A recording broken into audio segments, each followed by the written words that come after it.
Bible insights question answer സെഷനിലെ എല്ലാ മാന്യ പ്രേക്ഷകർക്കും യേശുക്രിസ്തുവിന്റെ നിസ്തുല്യ നാമത്തിൽ എന്റെ സ്നേഹവന്ദനം. I M doctor Gladys Mathews from Bangalore. ഒരു ക്രിസ്തീയ വിശ്വാസിയുടെ ആത്മീക വളർച്ചയെ പരിപോഷിപ്പിക്കുന്ന ഒരു പ്രധാന ഘടകമാണ് വേദപുസ്തക വായനയും വേദപുസ്തക പഠനവും. അങ്ങനെയുള്ള ഒരു വ്യക്തിയുടെ മനസ്സിൽ ഉണ്ടാകുന്ന സംശയങ്ങൾക്കും ചോദ്യങ്ങൾക്കും വേദപുസ്തക അടിസ്ഥാനത്തിൽ തന്നെ ഉത്തരം കണ്ടെത്തുക എന്നുള്ളതാണ് ഈ ക്വസ്റ്റ്യൻ ആൻസർ സെഷനിൽ കൂടി ഞങ്ങൾ ഉദ്ദേശിക്കുന്നത്. പ്രേക്ഷകരുടെ മനസ്സിൽ ദീർഘനാളുകളായി ഉണ്ടായിരുന്ന പല ചോദ്യങ്ങൾക്കും കഴിഞ്ഞ ക്വസ്റ്റ്യൻ ആൻസർ സെഷനുകളിൽ വ്യക്തവും തൃപ്തികരവുമായ മറുപടി തരുവാൻ ഇടയായതിൽ സന്തോഷമുണ്ട്. പ്രശസ്ത ഹീബ്രു ബൈബിൾ സ്കോളറും വേദ അധ്യാപകനുമായ doctor Babu John Vettamala sir ഇതുപോലെയുള്ള വേദപുസ്തക അടിസ്ഥാനത്തിലുള്ള ചോദ്യങ്ങൾക്ക് മറുപടി പറയുവാൻ ഇന്നും നിങ്ങളോടൊപ്പമുണ്ട്. Welcome to this session sir. Sir, ഈ സെഷനിലെ ആദ്യത്തെ ചോദ്യം സങ്കീർത്തനം 40-ന്റെ 6ഉം 7ഉം വാക്യത്തെ ആസ്പദമാക്കിയുള്ളതാണ്. ദാവീദിന്റെ ഒരു സങ്കീർത്തനമാണ്. വചനം ഇപ്രകാരം പറയുന്നു: ഹനനയാകവും ഭോജനയാകവും നീ ഇച്ഛിച്ചില്ല, നീ ചെവികളെ എനിക്ക് തുളച്ചിരിക്കുന്നു. ചോദ്യം ഇതാണ്: ഇവിടെ ചെവികളെ എനിക്ക് തുളച്ചിരിക്കുന്നു എന്നതുകൊണ്ട് എന്താണ് അർത്ഥമാക്കുന്നത്? First of all, thank you, Mom, for the, I should say, fantastic question. നമ്മളെന്താ fantastic question. അത് നമുക്ക് വളരെ അനായാസമായിട്ട് മറുപടി പറയാൻ കഴിയുന്ന ഒരു ചോദ്യമല്ല. നിസ്സാരമായി മറുപടി പറയാമെന്ന് ഒരുപക്ഷെ ആൾക്കാർക്ക് തോന്നിയാലും ആ ചോദ്യത്തിന്റെ ആഴം വളരെ വലുതാണ്. ദാവീദ് എന്ന വലിയ പ്രവാചകനെ ചില സമയത്ത് ഈ സ്പിരിച്വലി ഹൈറ്റ്സിൽ താൻ പോകുന്ന സ്പിരിച്വൽ ഹൈറലംസ് ഉണ്ട് അദ്ദേഹത്തിന്. അപ്പൊ താന് പ്രപഞ്ചദൃഷ്ടിയെല്ലാം കയറി വേറൊരു ലോകത്തങ്ങ് പോവുക. അവിടെ എന്തുവാ കണ്ടത് പറഞ്ഞത് പിന്നീട് ഇദ്ദേഹത്തോട് ചോദിച്ചാൽ ഇദ്ദേഹത്തിന് തന്നെ അറിയാമെന്ന് എനിക്ക് തോന്നുന്നില്ല. അപ്പോ അവിടുന്ന് പറയാ, ദാവീദ് പ്രപഞ്ചദൃഷ്ടിയിൽ കയറിപ്പോ എവിടെന്നറിയാമോ? സ്വർഗത്തിൽ പോയി. പ്രവചനാത്മാവിൽ സ്വർഗത്തിൽ നടക്കുന്ന ഒരു കാര്യം കാണുക. അപ്പോൾ സ്വർഗത്തിൽ നടക്കുന്ന ആ കാര്യത്തെ പറ്റി നമുക്ക് നോക്കാം എന്താ കാണുന്നത്. അവിടെ ഒരു സീരിയസ് കൗൺസിൽ നടക്കുക. കൗൺസിലിലെ ഡിസ്കഷൻ വിഷയം എന്ന് പറഞ്ഞാൽ കർത്താവായ യേശുക്രിസ്തു ഭൂമിയിലേക്ക് വരുന്ന കാര്യമാണ്. കർത്താവായ യേശുക്രിസ്തു ഭൂമിയിലേക്ക് വരുന്നു. എന്തിനു വേണ്ടി വരണം? മനുഷ്യരാശിയുടെ പാപമോചനത്തിനായി വരണം, രക്ഷകനായി വരണം. അതിന് താൻ എന്ത് ചെയ്യണം? തന്റെ യാഗമായി തീരണം, അല്ലേ? അവിടെ പാപയാഗമുണ്ട്,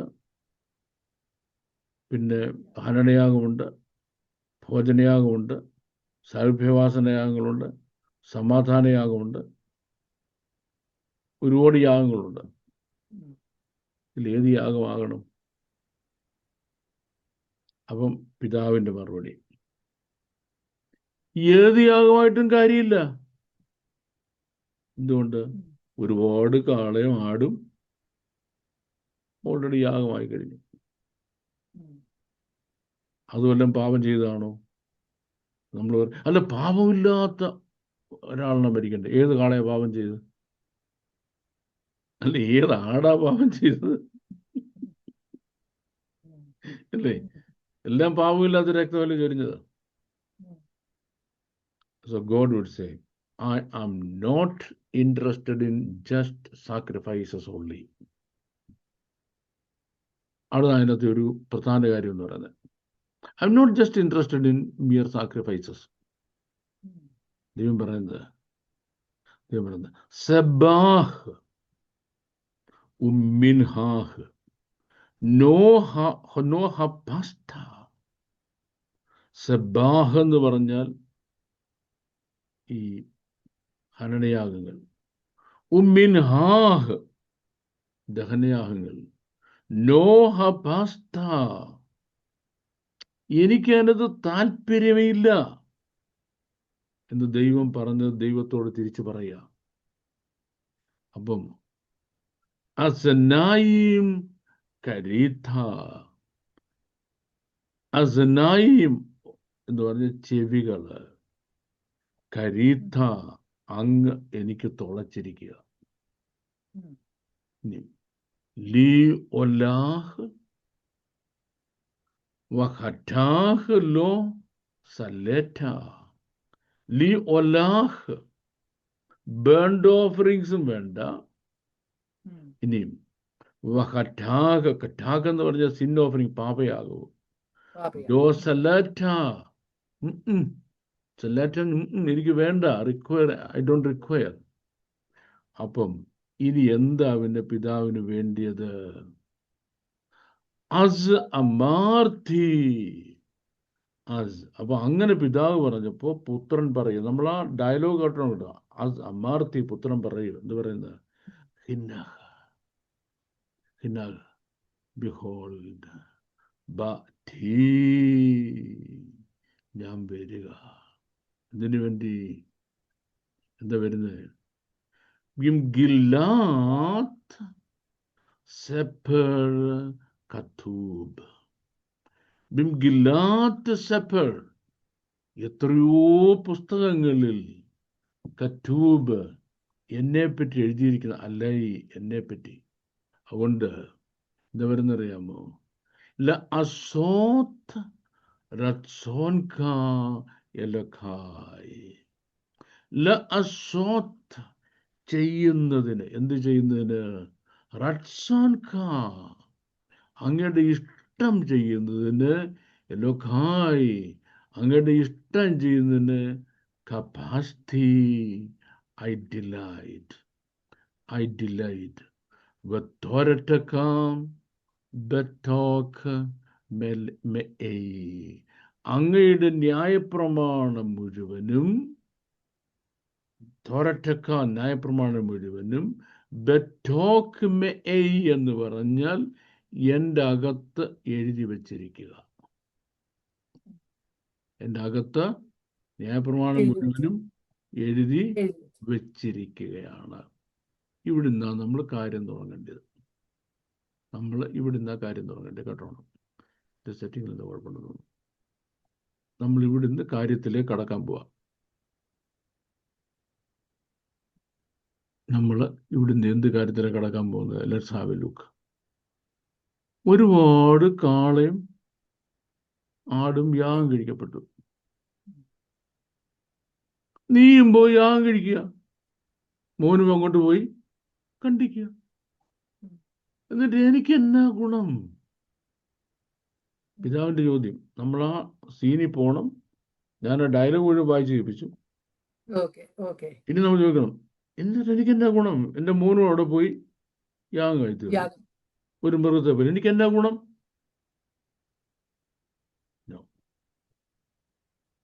അപ്പൊ പുത്രൻ പറയാണ്, I know what you want. എന്താണ്? എൻ്റെ ദൈവമേ, അങ്ങയുടെ ഇഷ്ടം ചെയ്യാൻ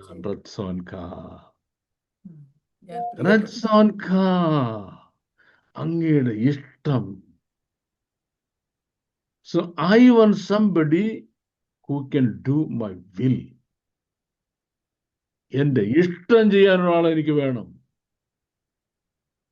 പുത്രനും ഭൂമി വന്നു. ഏതായാലും ചാകം വന്നതാണ്. എന്നാൽ ചാകുന്നവരെങ്കിലും ജീവിതമൊക്കെ ആസ്വദിച്ച് 2 സ്മോളൊക്കെ അടിച്ച് അവരെ കാല് പറഞ്ഞ് കുറെ കണ്ണ് നടക്കണ്ടായിരുന്നു, കുറെ പോയി. അവസാനം മരിക്കുന്നതിൻ്റെ ആ ആഴ്ചയാകുമ്പോഴത്തേക്ക് കുളിച്ച് വൃത്തിയാക്കി നല്ല ഡ്രസ്സൊക്കെ ഇട്ട് സുന്ദരനെ ഇതാ ഞാൻ വന്നിരിക്കുന്നു. I want somebody who can do my will. എൻ്റെ ഇഷ്ടം ചെയ്യാൻ ഒരാളെ എനിക്ക് വേണ്ടിയത്. ഇനി നമ്മൾ നോക്കണം. 12ാമത്തെ വയസ്സിൽ യേശയ്യൻ ദേവാലയത്തിൽ പറഞ്ഞു, mom, don't you know that I should be sitting in that which belongs to my dad? എൻ്റെ പിതാവിനുള്ളതിൽ ഞാൻ ഇരിക്കേണ്ടതാണ്. അല്ലേ? ആണല്ലോ. അത് കഴിഞ്ഞ് ആ 12 വയസ്സ് മുതൽ 30 വയസ്സ് വരെ പുളിയൻകൊട്ടയുടെ എടുത്തുകൊണ്ട് കൺസ്ട്രക്ഷൻ ഇൻഡസ്ട്രിയിൽ പോയി ജോലി ചെയ്തു. എന്തിനു വേണ്ടി? തൻ്റെ ഇന്റഗ്രിറ്റി പ്രൂവ് ചെയ്യാൻ. ഓക്കെ. പിതാവിൻ്റെ ഇഷ്ടം എന്ന് പറയുന്നത് സുവിശേഷം പ്രസംഗിച്ച് നടക്കുക എന്നുള്ളത് മാത്രമല്ല. ലോകത്തെ രക്ഷിക്കാനാണെങ്കിൽ 12-ാമത്തെ വയസ്സിൽ എന്ത് ചെയ്യണം? പ്രസംഗം തുടങ്ങിച്ചാൽ മതി. രക്ഷയുടെ സുവിശേഷം പ്രസംഗിച്ച് തുടങ്ങിച്ചാൽ മതി. അതിനല്ലേ വന്നത്. പക്ഷെ പിതാവിൻ്റെ ഇഷ്ടം എവിടെ കിടക്കുന്നു? Proving the integrity. സെക്യുലർ ലൈഫിൽ ജോലി ചെയ്ത അമ്മയോടും സഹോദരങ്ങളോടും മറ്റ് ബന്ധുക്കളോടുള്ള കമ്മിറ്റ്മെന്റ് ഫില്ലപ്പ് ചെയ്യണം. തനിക്കുള്ളതിനും സ്വന്തം കുടുംബത്തിനും വേണ്ടി കരുതാത്തവൻ വിശ്വാസം വിട്ടുകളഞ്ഞ പാപിയേക്കാൾ അധമനാകുന്നു. ചിലരുടെ ആരും കൈകൊണ്ട് മേൽ ചൊറിയുന്നത് തെറ്റാന്ന.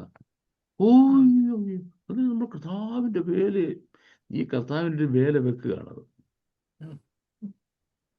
ഫസ്റ്റ് തിങ്, പിതാവിന് ഇഷ്ടമായി തീർന്ന ജീവിതം 18 വർഷം സെക്യുലർ ഫീൽഡിൽ ജോലി ചെയ്ത് ഇന്റഗ്രിറ്റി തെളിയിച്ചിട്ട് ഇനി അതിൻ്റെ എത്ര പെർസെൻ്റേ ഉള്ളൂ? 3 വർഷം എന്ന് പറയുന്നത് അല്ലേ? 3 വർഷമേ ഉള്ളൂ പരസ്യ ശുശ്രൂഷ. എന്നിട്ട് 30-ാമത്തെ വയസ്സിൽ വന്നു. യോഹന്നാൻ പറഞ്ഞു, നിന്നാൽ സ്നാനമേൽക്കേണ്ട എനിക്ക് ആവശ്യം. നോ, അങ്ങനല്ല. ഇങ്ങനെ സകല നീതി നിവൃത്തിയാകേണ്ട യോഹന്നാനെ എൻ്റെ പിതാവിൻ്റെ ഇഷ്ടമാണ്. ശുശ്രൂഷ തുടങ്ങി കുറച്ചു കാലം കൊണ്ട് കഴിഞ്ഞപ്പം വിശന്ന് ഒരു പരുവമായി വെയിലും അട്ടിച്ച് ആ കിണറ്റിൻ്റെ കരയ്ക്കിരിക്കുകയാണ് ശമരിയിലെ. ശിഷ്യന്മാർ ചോദിച്ചൊന്നും കഴിക്കുന്നില്ലയോ? നിങ്ങൾ അറിയാത്ത ആഹാരം എനിക്ക് ഭക്ഷിക്കാനുണ്ട്. എന്നെ അയച്ചവൻ്റെ ഇഷ്ടം ചെയ്ത് അവൻ്റെ വേല ധനിക്കണം. അങ്ങനെ പോയി വീണ്ടും അടുത്ത 33.5 വർഷം ഗത്സമനായിൽ കവന്ന് കിടന്നപ്പം പറഞ്ഞു, പിതാവേ, എൻ്റെ ഇഷ്ടമല്ല, അങ്ങയുടെ ഇഷ്ടം നടക്കണം. മരിക്കുന്നതിന് മുമ്പ് പിതാവിനോട് ചോദിച്ചു, ഇതാ ഈ ലോകത്തിന്റെ പ്രഭു വരുന്നു, ഈ ലോകത്തിന്റെ പ്രഭു വരുന്നു. That means the devil. അവൻ്റേത് വല്ലോ എൻ്റെ അകത്തുണ്ടോ നോക്കാൻ. അവൻ്റേത് വല്ലോ അവൻ്റെ കയ്യിലിരിപ്പുണ്ടല്ലോ, അവൻ്റെ സ്വഭാവം ഉണ്ടല്ലോ. ഇതുവല്ല എൻ്റെ കയ്യിലുണ്ടോ നോക്കാൻ. അങ്ങനെ ശരിക്കും എല്ലായിടത്തും ട്രാൻസ്ലേറ്റ് അങ്ങനെ ചെയ്തിട്ടില്ല. അവൻ്റെ ഒന്നും എൻ്റെ കയ്യിലില്ല. ആര് സർട്ടിഫിക്കറ്റ് കൊടുത്തു? സാത്താൻ സർട്ടിഫിക്കറ്റ് കൊടുത്തു, എൻ്റെ ഒന്നും ഇവൻ്റെ ഇല്ലെന്ന്. പിതാവേ, ലോകസ്ഥാപനത്തിനു മുമ്പ് എനിക്ക് അങ്ങ് അടുത്തുണ്ടായിരുന്ന മഹത്വത്തിൽ എന്നെ മഹത്വപ്പെടുത്തണം എന്ന് പറഞ്ഞപ്പോൾ, yes, I am glorified, I am pleased. അല്ലേ?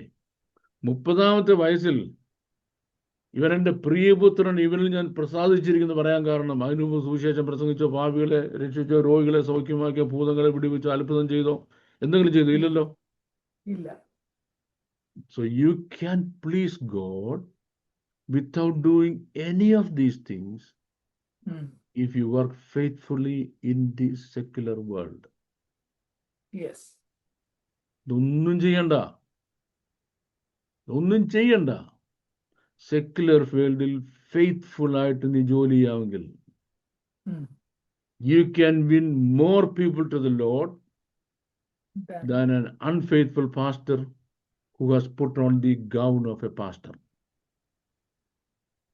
സെക്യുലർ ഫീൽഡിൽ ഫെയ്ത്ത്ഫുൾ ആയിട്ട് ജോലി ചെയ്യുന്നൊരു വിശ്വാസി ഒരു പാസ്റ്റർ നേടുന്നതിനേക്കാൾ ആളുകളെ കർത്താവിന് വേണ്ടി നേടും. I am absolutely sure about it. പിതാവിന് എന്താ വേണ്ടിയത്? തൻ്റെ ഇഷ്ടമാണ് അത് കണ്ടത്. ആ പുത്രൻ ഉണ്ടല്ലോ ഹോൾ ലൈഫ് പിതാവിൻ്റെ ഇഷ്ടം ചെയ്തിട്ട് പാപയാഗമായിട്ട് വരുമ്പോൾ പിതാവിനത് ഹിതമായിരുന്നു. ഇത് ചെയ്യാതെ, അപ്പൊ ഇത് ചെയ്യണമെങ്കിൽ എന്തോ വേണം? പിതാവിൻ്റെ ഇഷ്ടം എന്തെന്ന് അറിയണം, അല്ലേ? പിതാവിൻ്റെ ഇഷ്ടം എവിടെ എഴുതിയിട്ടുണ്ട്? തിരുവെഴുത്തുകളിൽ എഴുതിയിട്ടുണ്ട്. ഉം. അങ്ങയുടെ തിരുവെഴുത്ത് തോററ്റക്ക എൻ്റെ അകത്തിരിപ്പുണ്ടെന്ന്. ഉം. ഉം. നമ്മുടെ പ്രോബ്ലം ഒന്ന്, തിരുവെഴുത്ത് പുസ്തകത്തിലിരിപ്പുണ്ട്, എവിടെ നമ്മളിലില്ല, ഇരിപ്പില്ല? നമ്മിലില്ല. ഇല്ല.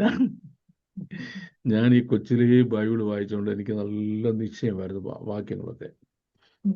ഈ സൺഡേ സ്കൂളിൽ പോകുന്ന എന്നെ വേദോസം കൊണ്ടുപോകത്തില്ല. ഉം. എൻ്റെ നേരെ മൂത്ത പെങ്ങളുണ്ട്, ഇവൾ എന്നെ വഴക്ക് പറയും, എടാ നീ എന്താ ബൈബിൾ എടുക്കാതെ? ഞാൻ പറയും, ന്യായപ്രമാണം ഹൃദയത്തിൽ സംഗ്രഹിച്ചിരിക്കുകയാണ്, നിന്റെ അകത്തില്ലാത്തതുകൊണ്ടാണ് നിനക്കത് കൈ കൊണ്ടുപോകണം, എനിക്ക് ഹൃദയത്തിലുണ്ട് കൊണ്ടുപോകണം. അവളോട് വഴക്കുണ്ടാക്കാൻ പറയുന്നതാണ്. ഞാൻ പറഞ്ഞത്, തിരുവെഴുത്ത് അകത്തിരിക്കണം, ആ തിരുവെഴുത്ത് പോലെ ജീവിക്കണം. ഇത് അവിടെ വെച്ച് കമ്മിറ്റ്മെന്റ് എടുത്തു. അപ്പോൾ കമ്മിറ്റ്മെന്റ് എടുത്ത് ഇനി ആ വേറൊരു കാര്യം, ഇവിടുത്തെ ഒരു വലിയ ടെക്നിക്കൽ ഇഷ്യൂ, വലിയൊരു പ്രോബ്ലം കിടക്കുന്ന പറയാം. ഇപ്പം പുത്രനാണല്ലോ, ഈ ഡയലോഗ് നടക്കും പുത്രനല്ലേ, ആ പൊസിഷൻ സ്വതവേ വെച്ചൊടിയാൻ പോവാം.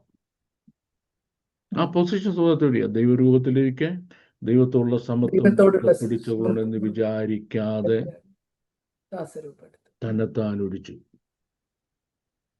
മനുഷ്യ രൂപത്തിലായി, ദാസനായി തീർന്നു.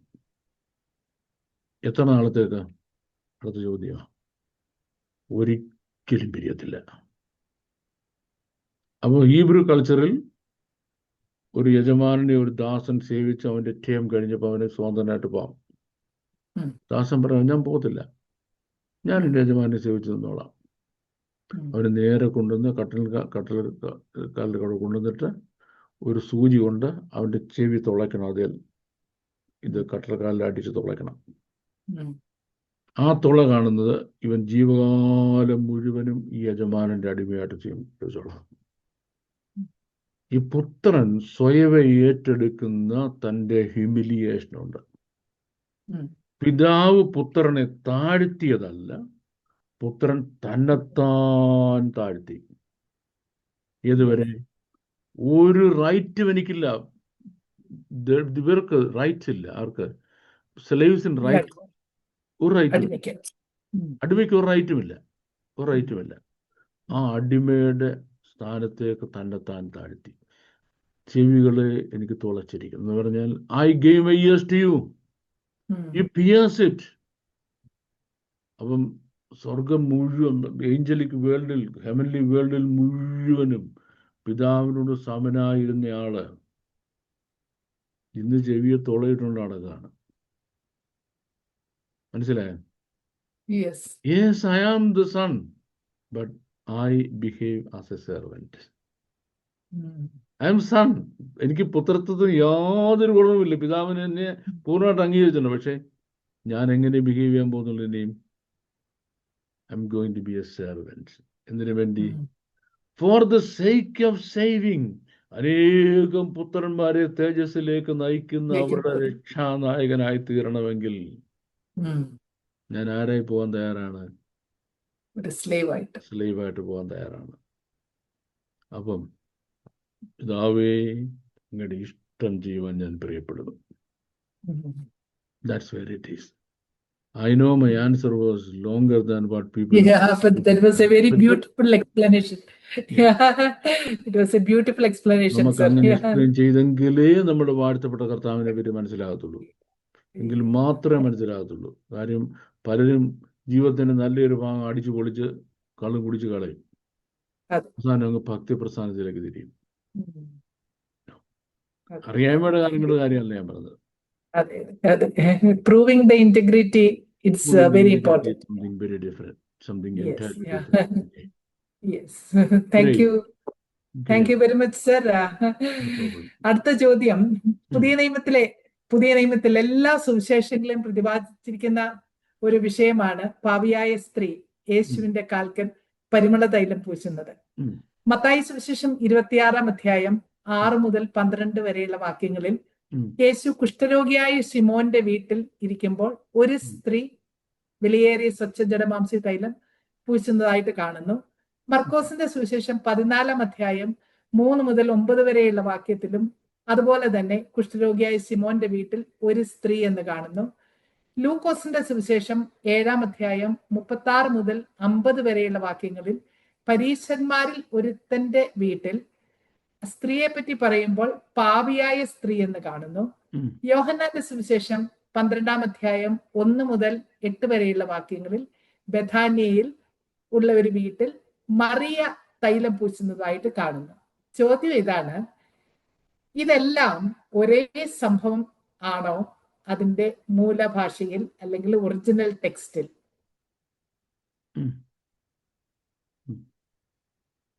നമുക്ക് ഒന്ന് രണ്ട് ഭാഗം നമുക്ക് വായിക്കണം. ബൈബിളുണ്ടോ? Yes yes. നമുക്ക് ആദ്യം ലൂക്കോസ് 7:36 മുതൽ നോക്കാം. 50 വരെ വായിക്കണം, 36 വരെ നോക്കാം.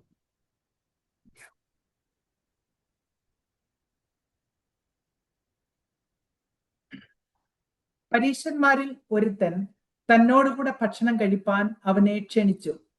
അവൻ പരീശന്റെ വീട്ടിൽ ചെന്ന് ഭക്ഷണത്തിനിരുന്നു. ആ പട്ടണത്തിൽ പാപിയായ ഒരു സ്ത്രീ അവൻ പരീശന്റെ വീട്ടിൽ അതിന്റെ മുകളിലുള്ള വാക്യം ഒന്ന് വായിച്ചു. 36-ന്റെ മുകളിലുള്ള വാക്യം ഒന്ന് വായിച്ചു.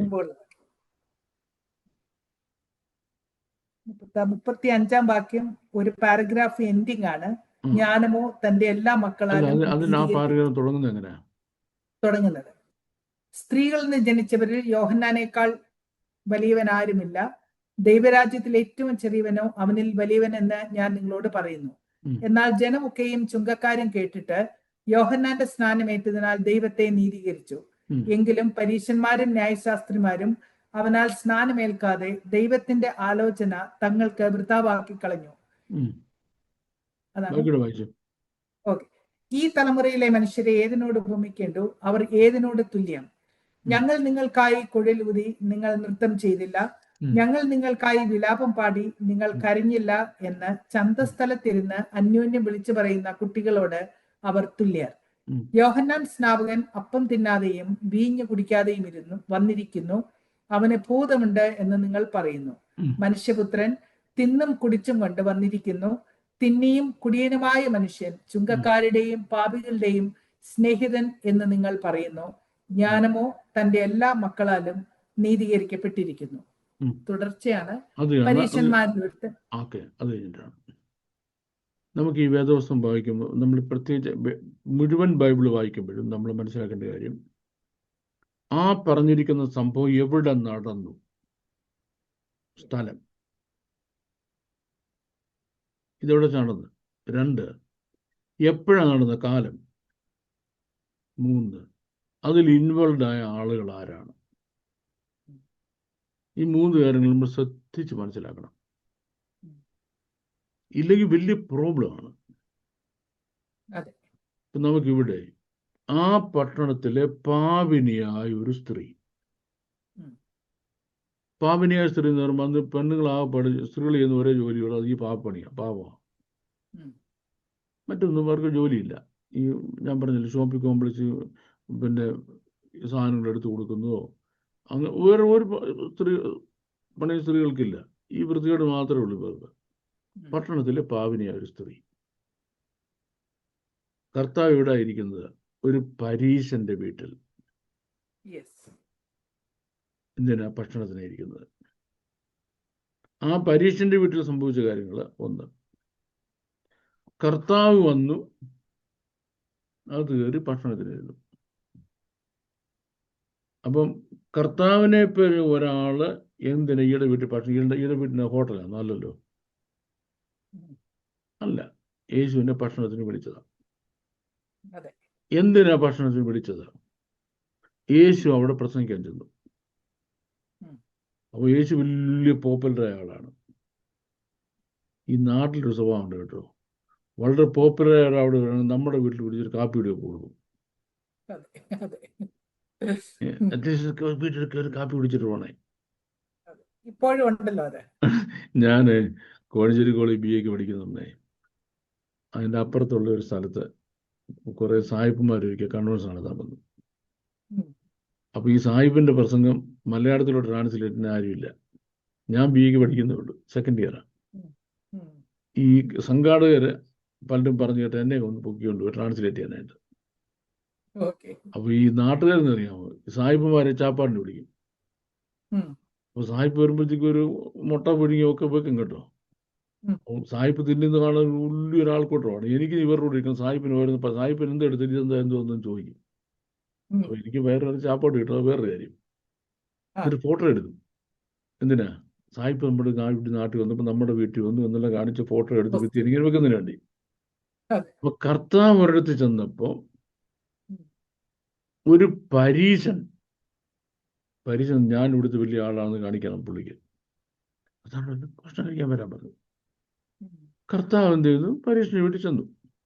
ഉം. അപ്പൊ അവിടുത്തെ കൾച്ചർ ഇത് മുഴുവൻ മനസ്സിലാക്കണം നമ്മൾ. അവിടുത്തെ കൾച്ചർ, ഉം. നമ്മൾക്ക് തുല്യനായ ഒരാളാണ് നമ്മുടെ വീട്ടിൽ വരുന്നതെങ്കിൽ, ഗസ്റ്റെങ്കിൽ, ഉം. നമ്മുടെ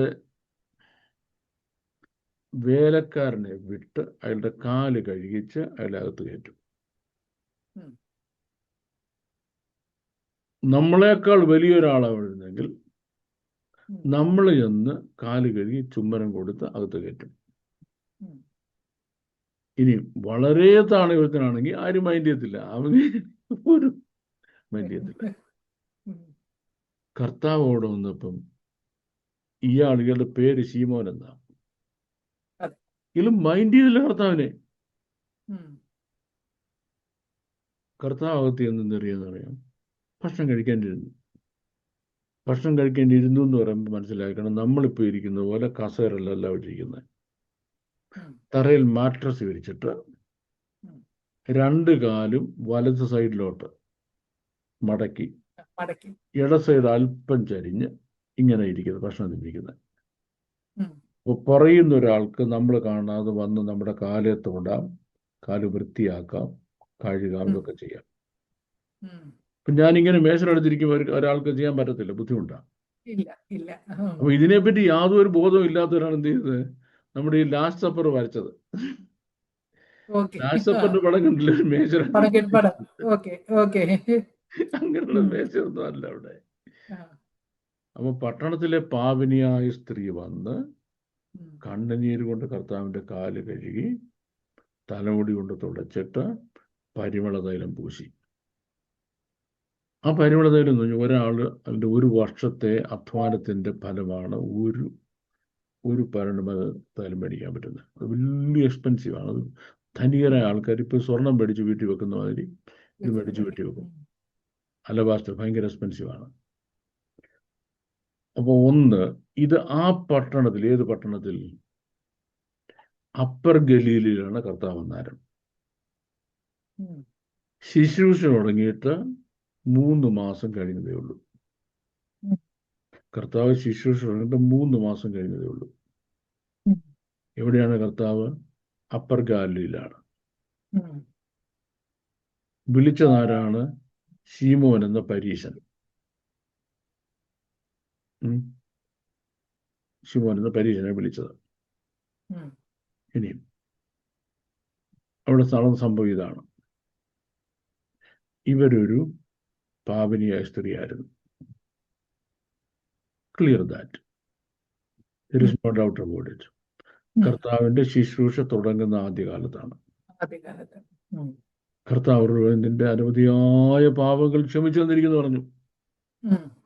നിന്റെ അനവധിയായ പാപങ്ങൾ ക്ഷമിച്ചു തന്നിരിക്കുന്നു പറഞ്ഞു. ഇനി നമുക്കൊരു കാര്യം ചെയ്യാമേ. നമുക്ക് ലൂക്കോസിന്റെ സുവിശേഷത്തിൽ, അത് നമ്മൾ ലൂക്കോസ് സുവിശേഷത്തിൽ നമ്മൾ വായിച്ചത്. ഇനി നമുക്ക് ഈ മത്തായിയുടെ സുവിശേഷം 14-ാം അധ്യായത്തിന്റെ 3 മുതൽ 9 വരെ വായിക്കുമ്പം, മത്തായി 14:3-9 വായിക്കുമ്പം ഒന്ന് മാറുന്നെടുത്ത് നോക്കിയേ. 14:3-9 എന്ന് പറയുന്നത് മാത്യു അല്ലേ? സോറി, മാത്യു 26 ആണ്. മാത്യു 26 ആണ്, 6-12.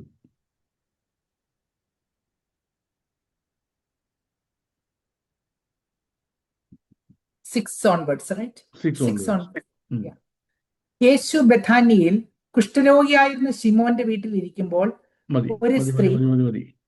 യേശു ബഥാനിയിൽ കുഷ്ഠരോഗിയായ ശീമോൻ. ഒന്ന് ആ പട്ടണത്തിൽ, ഉം. അതെവിടെ? അപ്പർ ഗാലിയിലെ നോർത്തേൺ ഗലീലി. ബഥാന്യ പട്ടണമല്ല, ഉം. ഒരു ചെറിയ ഗ്രാമമാണ്. ഗ്രാമം. ഡൗൺ ഇൻ ദ സൗത്ത്, എവിടെ? യെരുശലേമിന് താഴെ. താഴെ. നമുക്ക് കേരളത്തിൽ കളിച്ചു കഴിഞ്ഞാൽ ഒന്ന് എവിടെ? കോഴിക്കോട് കൊയിലാണ്ടി. കൊയിലാണ്ടി, മറ്റേത് താഴെ തിരുവനന്തപുരത്ത്. ഇവിടെ ആളിന്റെ പേര് പറഞ്ഞു, കുഷ്ഠരോഗിയായിരുന്ന ശീമോന്റെ. ശീമോന്റെ. ഇപ്പൊ ആരുന്നാണെന്നാണോ? അല്ല. അല്ല. അപ്പൊ രണ്ട് സ്ഥലമാണ്, ഇനിയും രണ്ട് ഹൗസസ് ആണ്. ഇനി രണ്ട് സമയം പറയാൻ പോകട്ടാണ്. ഇത് യേശുക്രിസ്തു താൻ ക്രൂശിക്കപ്പെടുന്ന വെള്ളിയാഴ്ചയാണെങ്കിൽ അതിന്റെ തലേ വെള്ളിയാഴ്ച ഈ സംഭവം നടക്കുന്നത്. ഒരാഴ്ചക്ക് മുമ്പ്. ക്രൂശീകരണത്തിന് ഒരാഴ്ച മുമ്പ് ഇത് നടക്കുന്നത് അല്ലേ? അപ്പൊ ഇനി മറിയ എന്ന് പേരുള്ള ഒരു സ്ത്രീ, പട്ടണത്തിലെ പാവിനിയ സ്ത്രീയാണെന്ന് പറഞ്ഞത് അല്ല, മറിയ എന്ന പേരുള്ള ഒരു സ്ത്രീ. ഇതേ കാര്യം നമുക്ക് യോഹന്നാന്റെ സുവിശേഷം 12-ാം അധ്യായത്തിൽ വന്നേ.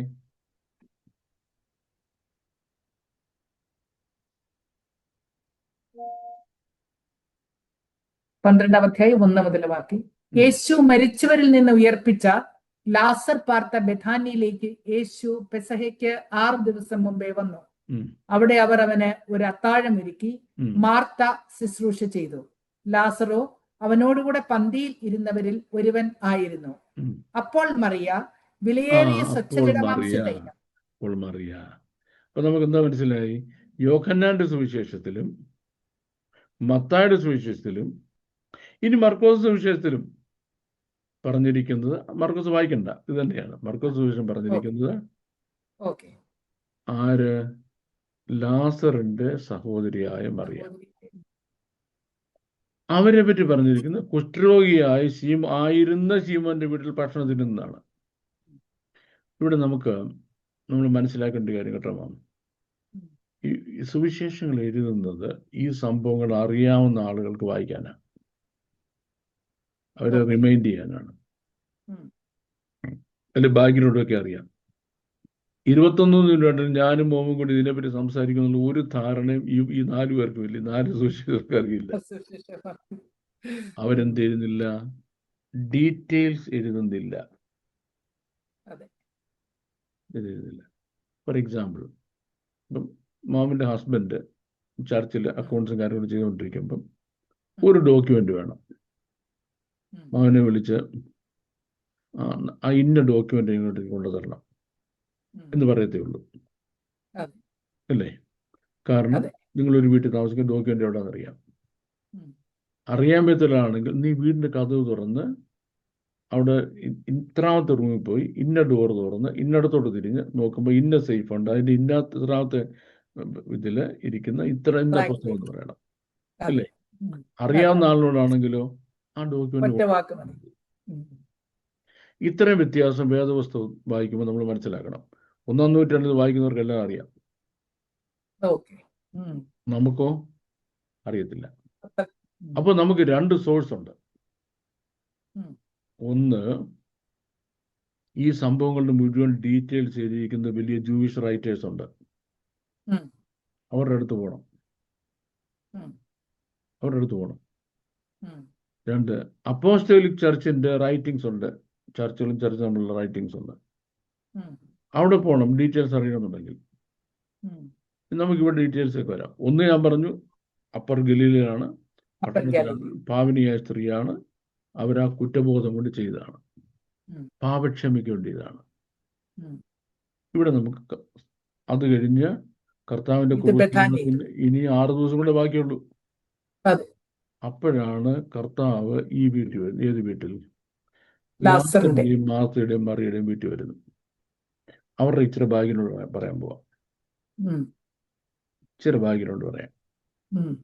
ഒന്ന്, ഇവര് ബഥാന്യയിലാണ് താമസിച്ചിരുന്നത്. ബഥാന്യ എന്ന് പറഞ്ഞാൽ യെരുശലേമിന്റെ പ്രസിഡന്റ് ആണ്. യെരുശലേമിന്റെ പ്രസിഡന്റിൽ വീട് മേടിച്ച് താമസിക്കണമെന്നുണ്ടെങ്കിൽ അത്താഴപ്പണ്ടിക്കാരും അപ്പാവിക്കും പറ്റത്തില്ല. ഉം. കാരണം ആണ്ടുതോറും 5 പ്രാവശ്യം ഉത്സവത്തിന് വരുന്ന ആളുകൾക്ക് വീട് മുഴുവൻ ഒഴിഞ്ഞു കൊടുക്കാനും ഉം. ഇഷ്ടംപോലെ ഫ്രീ ആയിട്ട് ഭക്ഷണം കൊടുക്കാനും കപ്പാസിറ്റി ഉള്ള ആളുകൾക്ക് അവിടെ താമസിക്കാനും ഒക്കത്തുള്ളൂ. ഓക്കെ. ഉം. ഒന്നാമത്തെ കാര്യം. ഉം. ഉം. രണ്ടാമത്തെ കാര്യം, അവർ റിച്ച് ആയിരിക്കണം, ഉം. ഇൻഫ്ലുവൻഷ്യൽ ആയിരിക്കണം. ഉം. ഇവരാരായിരുന്നു? ഇവരുടെ പണി എന്തുമായിരുന്നു? അപ്പോൾ അന്നത്തെ ഏറ്റവും വലിയ എക്സ്പെൻസീവായ വ്യാപാര സാധനമാണ് പരിമള തൈലം. ഓക്കെ. ഇന്ന് ഉം. വജ്രം വിൽക്കുന്നത് പോലെ. ഓക്കെ. ഉം. വജ്ര വ്യാപാരി ലോകത്തിൽ ഏറ്റവും ധനികരാണ്. അതെ അതെ. ഇതുപോലെ ഈ പരിമള തൈലം ഉണ്ടാക്കുകയും വിൽക്കുകയും ചെയ്യുന്ന ആളുകൾ richest people in the community. Community. അപ്പം കുഷ്ഠരോഗിയായിരുന്ന ശീമോൻ എന്ന് പറയുമ്പോൾ നമ്മൾ മനസ്സിലാക്കേണ്ട കാര്യം ഒന്ന്, വെരി റിച്ച് പീപ്പിൾ. അപ്പം ഏറ്റവും മൂത്തതാണ് മാർത്ത, രണ്ടാമത്തെ മറിയ, ലാസർ അവരുടെ സഹോദരനാണ്. ഇത് നോക്കണം, ഈ മാർത്തയുടെ ഹസ്ബൻഡ് ആയിരുന്നു ഇദ്ദേഹം ശീമോൻ. കുഷ്ഠരോഗിയായിരുന്ന ശീമോൻ.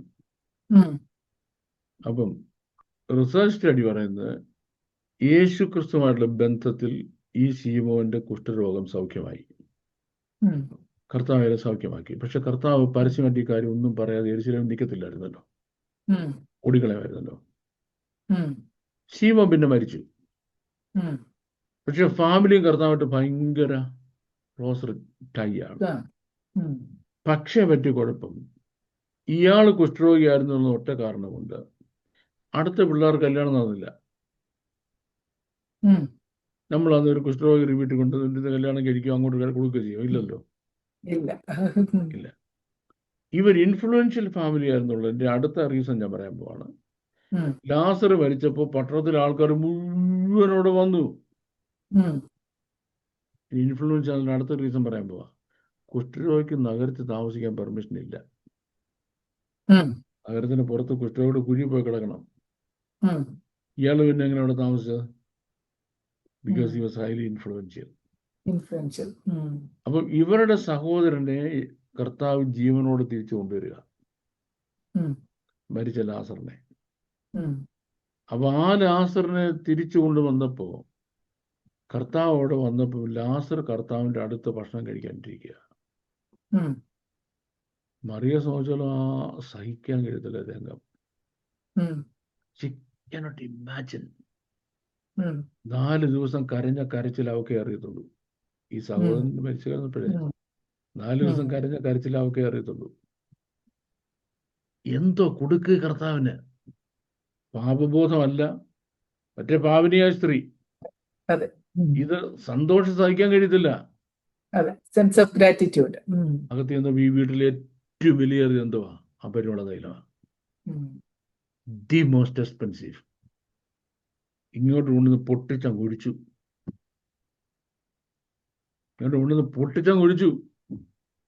വീട് മുഴുവൻ സൗരഭ്യവാസന കൊണ്ട് നിറഞ്ഞു.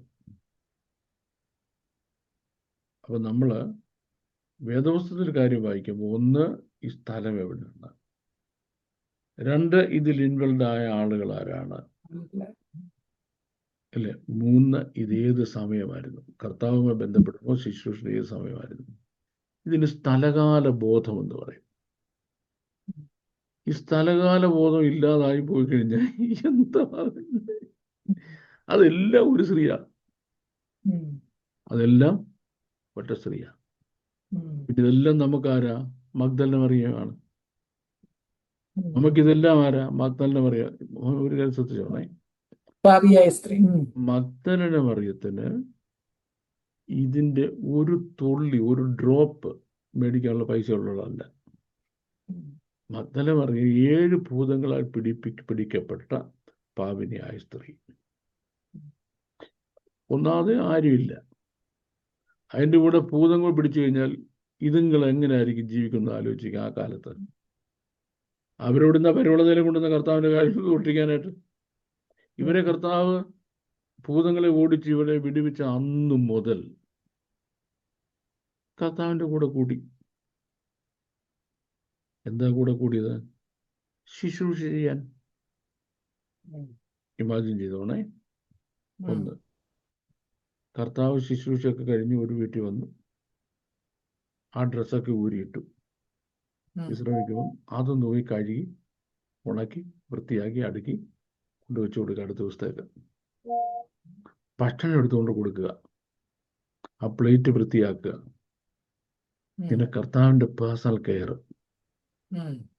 അത് മാത്രമുള്ള ജീവിതത്തിൽ അവർക്ക് വേണ്ടി സന്തോഷം. അവർക്ക് ഭാര്യയില്ല, ഭർത്താവില്ല, മക്കളില്ല, അപ്പനും അമ്മയും ആരെന്ന് അറിയത്തില്ല, ഒന്നും അറിയത്തില്ല. ഒരു ജിനിയോളജി നമുക്ക് അവരെ പറ്റി ബൈബിളിൽ പറഞ്ഞിട്ടില്ല. അവര് പരിവളതയിൽ എവിടുന്ന് കൊണ്ടുവരാൻ? നമ്മളെന്ത് ചെയ്യുന്നറിയാമോ? ഈ മഗ്ദല പറയുവാണ് പരിവളതയിൽ പൊട്ടിച്ചൊഴിച്ചെന്നാണ് പറഞ്ഞു നടക്കുന്നത്. ആലോചിക്കുക. അപ്പൊ ഇച്ചിരി സ്ഥലകാല ബോധം എന്ന വിഷയം നമ്മൾ ബൈബിൾ സ്റ്റഡിയിൽ ഉൾപ്പെടുത്തുകയാണെങ്കിൽ മനസ്സിലാക്കുക, ഇത് രണ്ട് സ്ത്രീകളാണ്, രണ്ട് സ്ഥലത്താണ്, രണ്ട് സമയത്താണ്, രണ്ട് വീടുകളിലാണ്, രണ്ട് റീസൺസ് ആണ്. ഇത് രണ്ട് രീതിയിലാണ്. ക്ലിയർ ആയോ? വളരെ ക്ലിയർ എക്സ്പ്ലനേഷൻ ആയിരുന്നു സർ. Thank you. അടുത്ത ചോദ്യം, യോഹന്നാന്റെ സുവിശേഷം 3-ാം അധ്യായം 5-ാം വാക്യത്തിൽ യേശു നിക്കോദമസിനോട് പറയുന്ന ഒരു വചനമാണ്, ആമേൻ ആമേൻ ഞാൻ നിന്നോട് പറയുന്നു, വെള്ളത്താലും ആത്മാവിനാലും ജനിച്ചില്ല എങ്കിൽ ദൈവരാജ്യത്തിൽ കടപ്പാൻ ആർക്കും കഴിയുകയില്ല. ചോദ്യം ഇങ്ങനെയാണ്, ഇവിടെ വെള്ളത്താലുള്ള ജനനം എന്നതുകൊണ്ട് എന്താണ് ഉദ്ദേശിക്കുന്നത്? മനുഷ്യന്റെ സ്വാഭാവിക ജനനത്തിൽ ഉള്ള ആ ഫ്ലൂയിഡാണ് ഇവിടെ വെള്ളം എന്നുള്ളത് കൊണ്ട് ഉദ്ദേശിക്കുന്നത് എന്നാണ് ചോദ്യകർത്താവിന്റെ ചോദ്യം. അങ്ങനെ ജനിച്ചു, ആ ജനനത്തിൽ വലുത് വീണ്ടും ജനിക്കുന്ന കാര്യമാണ് പറഞ്ഞത്. ആ ജനനത്തെ പറ്റി അല്ല പറഞ്ഞത്, ആണോ? Biological birth. ഓക്കെ, നമുക്ക് വേദപുസ്തകത്തിൽ വെള്ളം എന്ന വാക്കിന് ഇവിടെ കൊടുത്തിരിക്കുന്ന അർത്ഥം ദൈവവചനമെന്നാണ്. ദൈവവചനം ഈസ് എ സീഡ്, വിത്ത്. വചനമെന്ന സീഡ് നിന്റെ വിശ്വാസം ഒന്ന് ഓവറിയിൽ വീഴുമ്പോൾ ഒരു പുതിയ ബർത്ത് ഉണ്ടായി. അതാ വീണ്ടും ജനനം. The seed, that is the word of God, it has to go into your ovary, that is the faith. വിശ്വാസം എന്ന ഓവറി വചനം എന്ന സീഡിനെ ഏറ്റെടുക്കുമ്പോൾ നിന്നിൽ സംഭവിക്കുന്ന പരിണാമമാണ് വീണ്ടും ജനനം. Simple as that. ഇതിനെ കോംപ്ലിക്കേറ്റ് ചെയ്യാൻ പോയാൽ നമ്മൾ ഊരുടെ തീനി എത്തത്തില്ല. ഈ സിമ്പിൾ പാരഡൈമിൽ നിന്നാലോ വളരെ ക്ലിയറാ. വചനം കേൾക്കുന്നു, വചനത്തെ സ്വീകരിക്കുന്നു, ക്രിസ്തു നിന്നിൽ ജനിക്കുന്നു. ഫിനിഷ്ഡ്. അതിനപ്പം ആ ബൗണ്ടറി വിട്ട് പോയാൽ വ്യാഖ്യാന ശാസ്ത്രം ഇത് കോളമാക്കി കളയും.